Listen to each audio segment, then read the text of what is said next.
Hello everyone, welcome to my channel, Dark Place Butcher of Realms.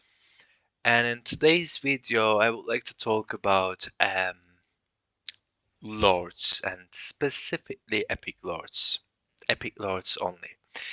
I didn't see many guides out there who is focusing on the epic lords. I would say it might be really useful for some people if they have got some epic lords and some soul stones, and if they don't know which ones are worth it, which ones are not worth it.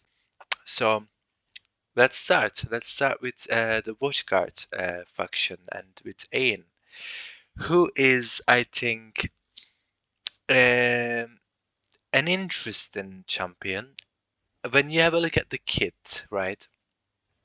Um, He very standard increases basic attributes by 10%, periodically increases damage by 20%, and healing multiplier by 20% for 20 seconds.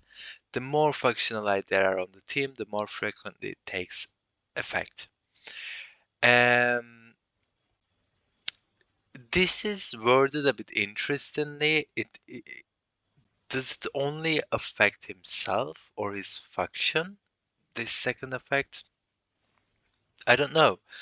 But heal and multiplier, I mean, he has nothing to do with heal and multiplier. So, pretty much, I think this must be applied to everybody. And periodic increase in damage by 20% for the entire faction is not a bad thing. He's got a nice ultimate where he provides everyone in his range a damage increase of 30% for 20 seconds, right? But it's a very high cost ultimate, so you don't really get this ult a lot. So if you've got a lot of Watcher heroes and if you love them and if you don't have Laya or something, uh, you can use him as a support behind your fighters, who provides them this damage increase, and who makes them that they stun enemies at his A3, I think it was. So during the ultimate, the first basic attack by an ally in range will inflict stun on one enemy, and then his passive also uh, basically gives the hero a 15% chance to launch Pursuit to one enemy, dealing 140% damage. The increase of trigger and pursuits is increased by 50% when attacking enemies inflicted with stun. So it goes well, right? It goes well with his kit. But does it deal a lot of damage? No, not really. If his ultimate was to, instead of dealing 60% damage, dealing 60% extra damage, right? That would be that would make him viable as a hero. As I said, he's a fighter, but he's more like a support hero, I think, yeah. Very usable with his faction members, but the thing is, the problem that we have got with this faction is the fact that you don't have many viable options out there. I mean, apart from maybe Constance and Alistair, the new hero Edith looks very promising, although I don't see many uses for her. So, um, Inomia, there are a lot better, I think, alternatives to her. I mean, she's great where she's great, but don't get me wrong, and she's part of an arbiter faction member. So, you know, but this is where you will use them. All these heroes, right? Inomia, Constance, Alistair, you will be wanting to use them in an arbiter team, not in a watchguard team. I mean, you have got Idril, for example. You want to use her with a Piercer Lord, for example. Cyrene has got niche users, is a nice kind of another supportive fighter, and I saw her being used in Arena a lot. But the thing is, you don't use him in the purpose of like a watch guard faction member kind of a thing. This makes sense. Allura is the same. I mean, you will use her with the Piercer Lord. She's got some niche uses as well because of her invisibility, but that's about it. And the Nordtron, Isolde is one of the better ones, I would say. You've got some nice, heroes here. You've got Mole, you have got Brokir, you've got Vortex, you've got Olak, some of the best tongues in the game, right? You have got Valkyra is very underrated. I think she's an SS unit, right? She's great. She's really good. Nocturne is a good alternative to Hex, a really nice and niche single target magic damage dealer. And with all those heroes, you can have Isolde. If you don't have King Hearts or Elder as a lord, you definitely you're gonna use Isolde with them. If this is the team that you're making, and it's a viable team, right? It's not maybe the meta, but it's a good team, right? So, and Isolde is kind of like a supportive defender. Like she falls off when it comes to straight up defending, but she provides um you know f- block increase um and physical damage reduction and magic damage reduction to all allies in the skill range, right? This is her ultimate. Once every 7 attacks she deals area damage, which is, you know you're not gonna deal a lot of damage with her anyway. And then periodically grants a shield to everyone adjacent to her. So this is really nice. And periodically grants all faction team members a shield equal to 20% of their maximum HP for 20 seconds. Standard Lord ability in this faction. Good unit, right? Good unit. Would I spend any soul stones on her? I'm not sure. Not really. But yeah, she's a good unit. And there we go, the Nightmare Council, one of the better ones out there. You have got Arrogance, you've got Lust, you've got Arrogance, Abomination, which falls off at the end game, but I think a viable unit. You've got Valeria, amazing unit. You have got Hatsuts, for example, one of the arguably best piercers out there. You've got all these really nice heroes, right? And Vrat goes and synergizes perfectly with them. So look, Vrat is useful as a unit as well. That's why you can spend soul stones on him. And even if you've got a legendary lord later on, right? And you could be, by the way, the game gives you 2 for free if you play long enough. So you already have got A1 Vrat for free. So you can spend 4 soul stones on him. And he has got a lot of survivability, he has got a nice standard Lord skill, uh, nice damage. He's a good fighter. He's an amazing fighter. Yeah, he's arguably one of the best epic lords out there, guys. Definitely. And the cursed cult faction, which is a weak faction. Let's be honest. Um, Vienna is a top 3 mage, but who cares about the top 3 mage if you've got top 1 and top 2, right? Uh, well, arguably even top 4. I mean, I don't know where I would put Boreas now, but look, she is great. Um, Lazir is good. I mean, he he's one of the very few anti-healers out there apart from Demi and Artemis, which are all cult heroes, by the way. But pretty much, I mean, apart from Greed, maybe, you don't have many viable options here. You've got Cerberus, which is a nice unit as well. I mean, which is an he has got a niche use as well. Um, but pretty much, pretty much, I wouldn't say that neither Aeon or Abizu would be the heroes that I would spend my soul stone on, right? I would wait until eventually the game gives me Morrigan or Demi because their Lord skills are a lot stronger. Like Morrigan gives you 25% extra area damage. Aeon doesn't even give you 1% of that, right? Increases faction team members' basic attributes by 10%, and when inflicted with an control effect increases another 20%. But Morrigan does that. Does all that even more.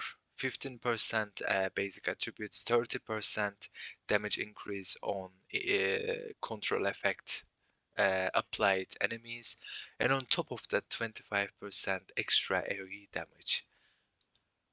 Compared to that, Aeon really falls off. At the early game, she's useful. She can provide some crowd control effects. She is good with,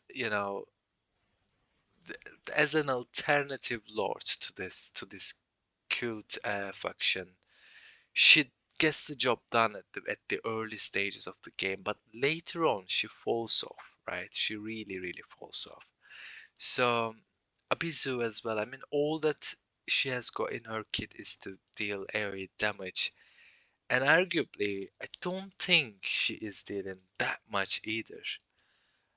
Um, okay, compared to Morrigan, maybe she deals a bit more, but because Morrigan damage sucks, and I don't know why. I mean, she's a very nice unit. One of the best videos that Munton has made for her, and amazing design. I really, really, really love Morrigan. She has got different, like a special place in my heart because she's the first legendary lord that I drew as well. A really good design, but unfortunately, you don't deploy her as a unit. You just use her for her lord skill, and that's about it. And this is a bit of a shame. I mean, if she had a bit of a more damage, a bit more of a crowd control effect or something that would make her viable, that could have been great, really. But that's not the case. So, um, yeah, that was about it about the cult group. So. Infernal Blast. Look, all three of these heroes are great, right?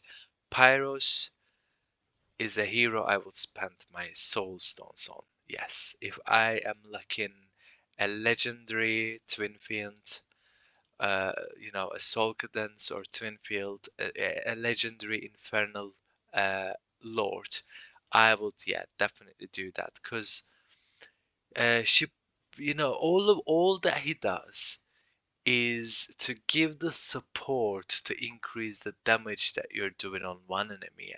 And his ultimate is also combining everyone's powers in the team to deal this massive damage to the enemy, which is unique to the infernal lords, right? The others has got a similar kit as well, but Pyrrhus is useful. He is useful. He's useful in Guild War. The Guild Boss. He's useful in some other niche places where you're dealing with a high HP, um, boss that doesn't have so much magic resistance.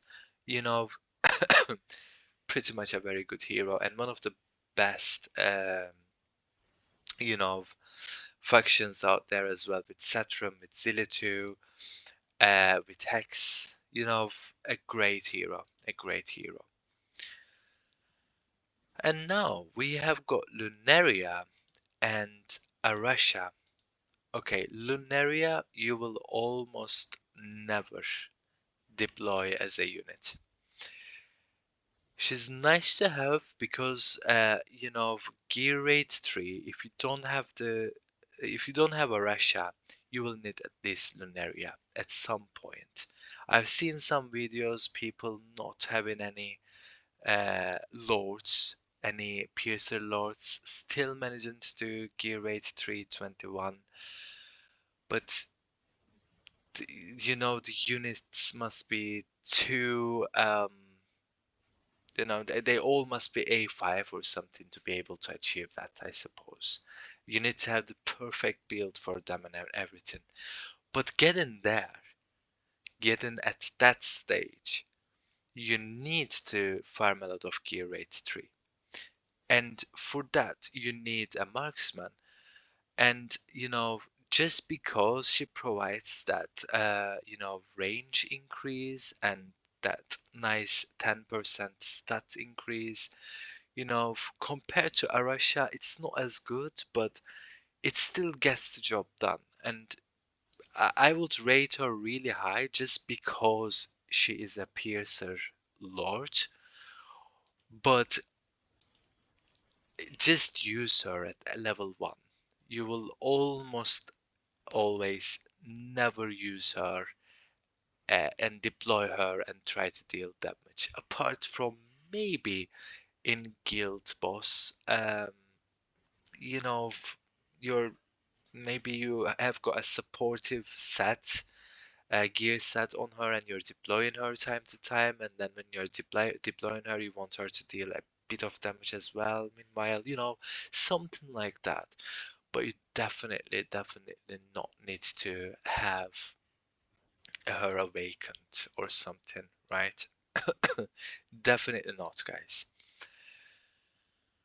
Right, Esoteria, right.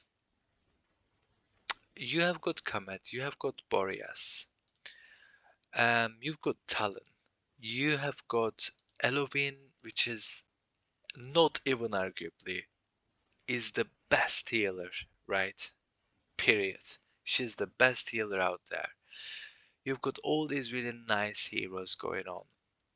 Cyrus, of course, is, I wouldn't say broken, but it's a very good unit, very good lord as well.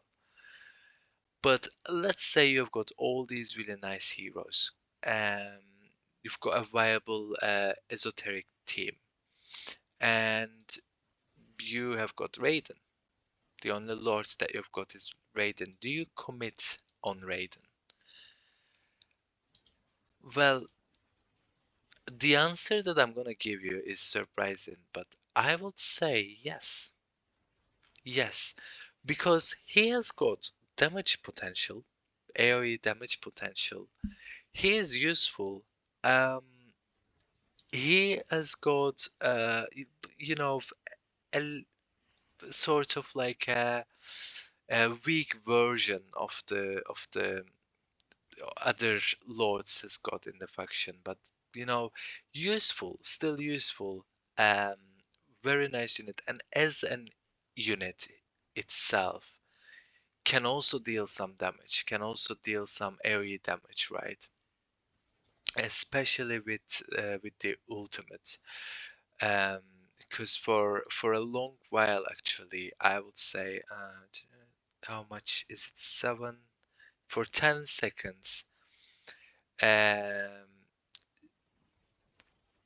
he deals these 100% attack kind of strong storming airy thingies that does stupid damage, especially in the faction uh, things, the faction trials, right?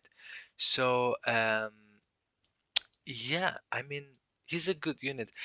I wouldn't prioritize given my soul stones on him, but as a unit he can be useful. Is all I am saying, right? As a unit he can be really useful. Probably deals more damage than Venoma does, to be fair. Right. And we're coming to the last two. And also, yeah, we will not talk about Ajax, but we're coming to the last two. And these are really hard to get, right? Well, actually, even last one, because yeah, the Supreme Arbiters do not have any epic kind of heroes anyway. They're all legendaries. So the last one that we will be talking about is Vladov, and this is a great unit. He is good. He's like really good. Uh, is good as a unit and is good as a lord as well. Now, getting a chaotic legendary lord is possibly the hardest thing ever, right?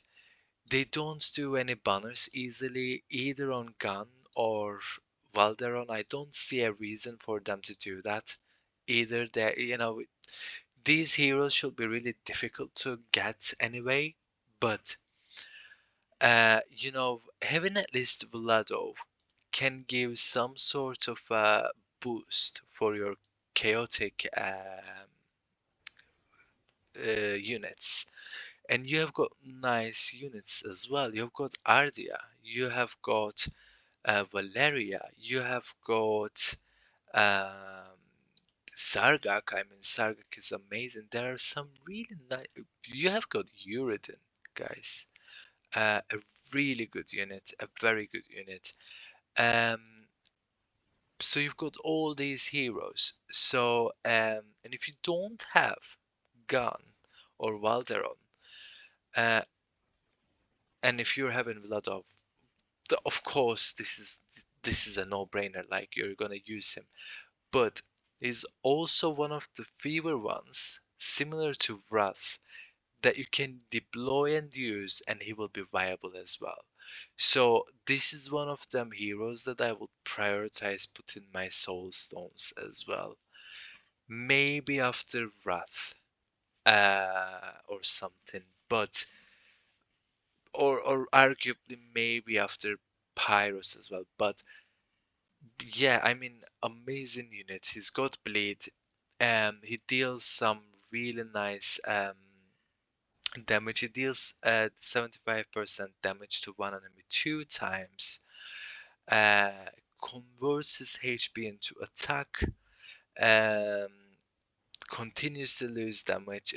Sorry, HP. And whenever he eliminates a target, he restores 7% HP. And this lasts for 15 seconds. And all these rates go up as well, right? And he has got 20% chance to deal AoE damage to up to 5 targets in the front. So if there are a lot of people coming at you, you can just pop in ultimate, and you will be dealing lots of damage to them with more. You want a lot of attack speed on on him as well, right? And you will be dealing massive damage, and you're triggering these effects as well. And then the more you kill, the more HP gains, but at the same time he's losing some HP meanwhile as well. So very niche use, and it works. It works where it works, basically. And also the reason, almost every chaotic unit has some sort of a mechanism that makes them go low HP, and they benefit from that. And his low skill makes it even more so that they benefit from that, right? So the base the damage increases based on their lost HP up to 40% at 30% HP. So when you're at 30% HP, your damage is increased by 40%, and just not just for you, but also for all the other faction team members. So on top of the 10% stat increase, I mean, what else you want? So a great, a good unit, a very good unit, a very good lord. And this brings me to the end of my video, guys. I hope you enjoyed. I hope this guide helped you a little bit, and see you in another video.